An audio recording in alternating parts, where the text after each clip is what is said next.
If I'm on Windows, the process to install Node is luckily just as easy. Going to the official Node.js website, my version of Windows is automatically detected, and I'm presented with the latest long-term support and current versions of Node, whatever those currently are. So I'm going to go ahead and download the latest long-term support version, which is recommended for most users, and I'm going to save that to my machine.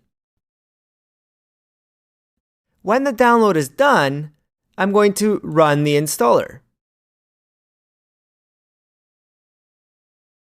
And I can click through the various steps, accepting the license agreement.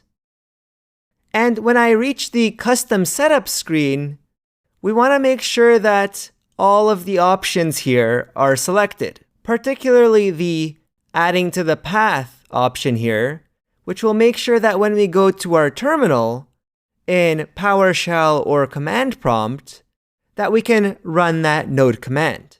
Usually the default settings here will have all of the options selected, so we can click Next. And here we have the optional choice to install some additional tools, such as Python and Visual Studio Build tools, which can help us when installing certain third-party modules. So feel free to select that. Just keep in mind that it will require a significant amount of disk space on your hard drive. So I'm going to click Next, and we're ready to start the installation process, where we may need to allow the Node.js installer to make changes to our computer. Awesome, the installer succeeded, so I can click Finish, and now I'm going to open up PowerShell by typing PowerShell here. And I can type my commands in here.